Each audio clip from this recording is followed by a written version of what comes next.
Behold, the worst map in the entire game, the small estuary map, where we get approximately 2/3 of an otherwise, I'd say, decent map.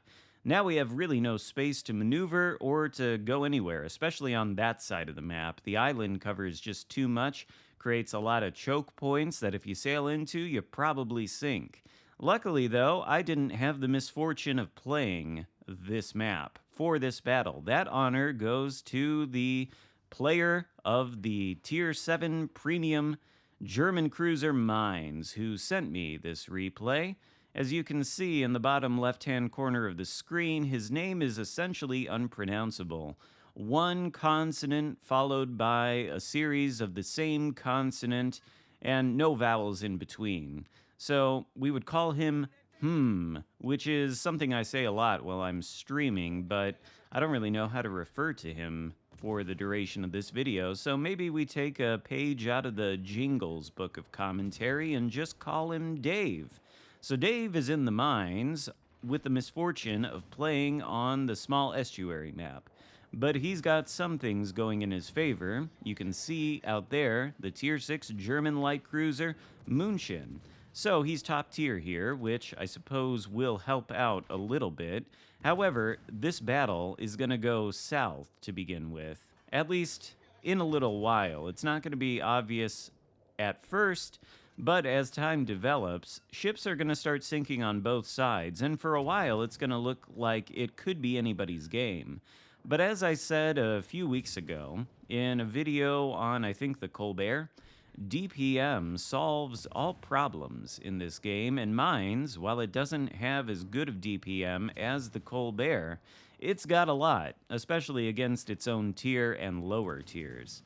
Now, though, things are not going to be too interesting from Dave's perspective to begin with, so we should take note of this Lo Yang out here who he's firing at. I think he's done most of the 8,700 damage he's gotten so far against this Lo Yang, who is taken out by a torpedo from the friendly DD. He was smoked up, so I assume he was using his own sonar, but he was caught by the sonar of the friendly Mainz, who unfortunately is still spotted inside of that Alpha Cap and has followed his victim, the Lo Yang, back to port.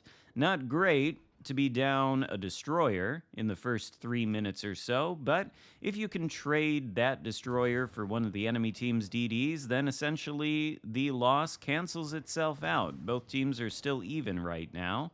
However, the location of the other friendly DD is not ideal. You can see he's caught there between the Alpha and Bravo caps. It initially looked like maybe he was going to try to push into the Bravo cap, but he's all alone up there in that corner of the map by that island, and so if he did push into Bravo, I have no doubt whatsoever that he would be spotted and promptly sunk. Maybe he's come to that conclusion himself, because he's turned away from Bravo, he's got his nose pointed at Alpha. But the problem here is that he's not in a position to spot literally any of the red ships. We have no idea where any of them are. That's probably partially because the friendly destroyer is in a smoke screen, and the fact that he's in that suggests bad things to me. Maybe he's close enough that somebody would be able to spot him. There's certainly a few cruisers on the red team, at least 3 of them, and you would think that if they're close enough to that friendly destroyer's location, probably one of them has sonar and could rush him down in the smoke screen. I don't know. All I can tell you is that the lack of spotting from the friendly destroyer, who maybe we can't blame too much. This is a pretty terrible map. I'm not sure exactly where he's going to go to acquire intelligence data. But the fact that he's not providing any spotting means Dave needs to come out here and spot with his face. Perhaps my least favorite thing to do in a cruiser, and he promptly spots with that face USS Massachusetts. The only good thing about that is Massachusetts is not the Alabama. So when he hits Dave with his 16-inch guns, the dispersion, the accuracy, none of it looks particularly good, and Dave gets away relatively unscathed, although that does prompt him to use his heel. However, we've got trouble over on this side of the map too. We did spot for a moment the final remaining enemy destroyer, the El Tarigo, an Italian DD with probably terrible concealment and horribly slow torpedoes. So maybe not the biggest concern in the world for a cruiser like Mainz, which does have sonar.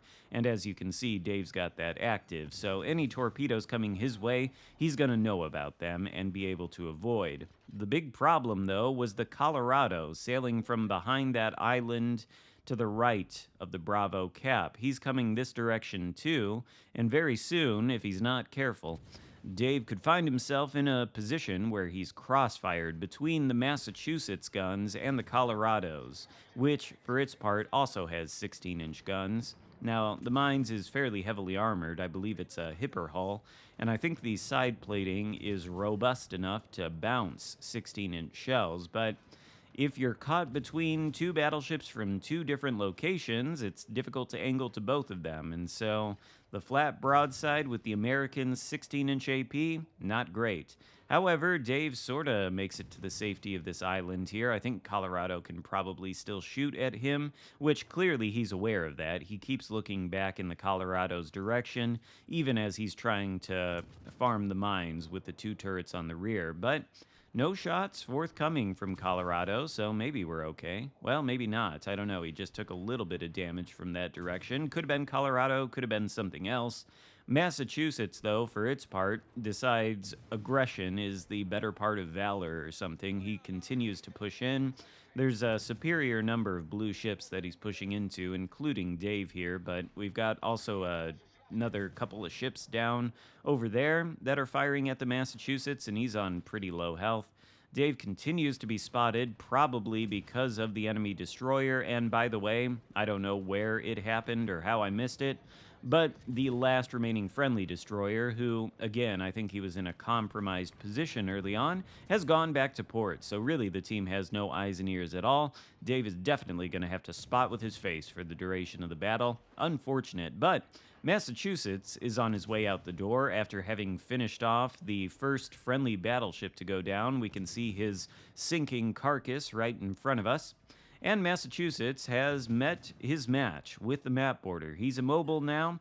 He just has to suffer under the withering hail of the Mainz HE. And maybe, yes, Dave is going to get his first kill of the match. The first of many. 67,000 damage done. Not great numbers by any stretch of the imagination, but only half of the battle has elapsed. And now, thankfully, both teams are even on ships. Each one has lost 3. The main difference is the enemy still has that one destroyer, so that does give them theoretically an advantage. And obviously that destroyer, or maybe that cruiser right there, the München, is spotting Dave. So switching fire to the München, get him to go behind that island, and now Dave is only spotted by a plane. So that means at least the DD doesn't have line of sight. There it is. It's the El Tarigo. He's going to go behind that island. Not sure why he's spotted. He must be shooting his main battery guns at the other friendly cruiser or the battleship over there who are sort of fighting the Colorado. München, though, was spotting Dave there for a second, I think, or maybe it was his firing penalty in the Colorado. I don't know. In any case, Tarigo's position has been revealed. And, well, this is not perhaps a great idea for Tarigo. I don't know if he knows the Mainz is right here, but he's obviously sailing around this island, so if Dave comes around this corner, we should expect to catch the El Tarigo kind of off guard here. Let's see, torpedoes out in the water just in case, and what do you know, there's the Italian DD who is stopped stationary for some reason. Did he go AFK? No, he's moving forward, he's still playing, he's got his smoke screen up. And, well, smoke screen, it's not going to be that much of a help when we're about to have sonar off cooldown in 6 seconds here. A couple blind shots into the smoke screen, but not quite able to pinpoint the location of the enemy DD. That's okay, though. Don't even need the sonar. Those torpedoes that he launched earlier somehow managed to find El Tarigo and take him down. What a terrible thing if you're in that destroyer's, in the helm of that destroyer, you know? You don't want to get taken out by torpedoes yourself, at least not torpedoes from a cruiser, but it's fine. It could have been worse. Dave here could have been playing a battleship with torpedoes and sunk the DD that way. That would have been worse. So, rest in peace, El Tarigo. Now the enemy team has no destroyers, so both of them have to spot with their faces. And if we look at the minimap, it seems that the Colorado and the München are still hanging around by this island, but we've got one cruiser up in the Bravo cap, flipping it blue. And the remaining red ships, the other two surface ships at least, are sort of in the 1-2 line near the map border. We can also assume that the enemy CV is probably there too, because of course it would be. München is coming out. Well, the enemy CV is actually here. That was a nasty hit from some bombs.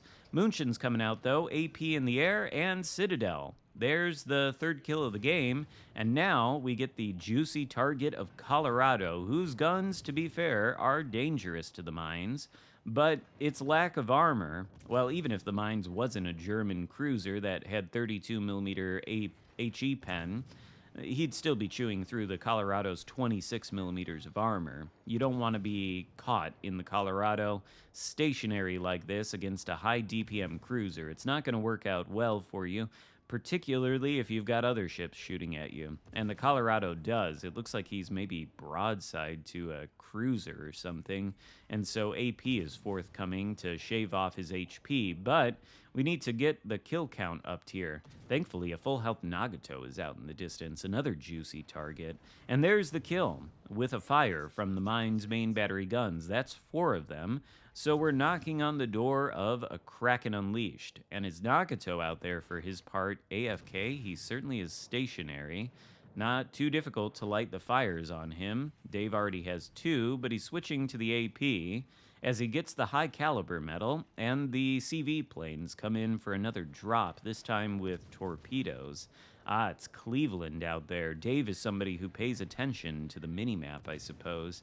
I actually don't know if the Cleveland's last known location was spotted on the minimap, but Dave seemed to have a beat on him. So, the Cleveland kiting away.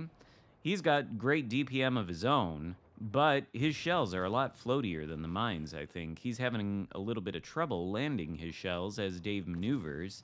And, you know, for Dave's part, the Cleveland is also maneuvering. Oh, a fist on the Nagato. That was quick. That was a lot of HP to chew through, but Nagato's kind of a sad ship, much like the Colorado. Decent guns, not the greatest hull. Takes a lot of damage.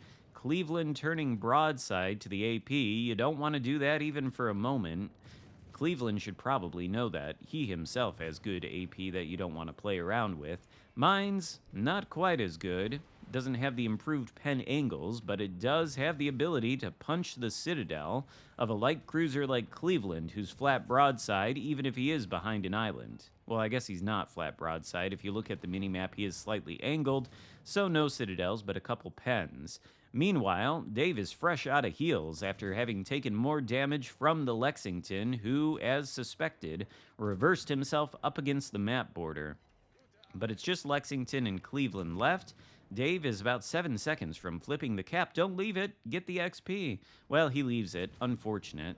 But, well, you might be surprised by how much XP he has by the end of this game. After all, he did shoot down 31 planes, and probably counting. More torpedo bombers incoming. There's 32 planes.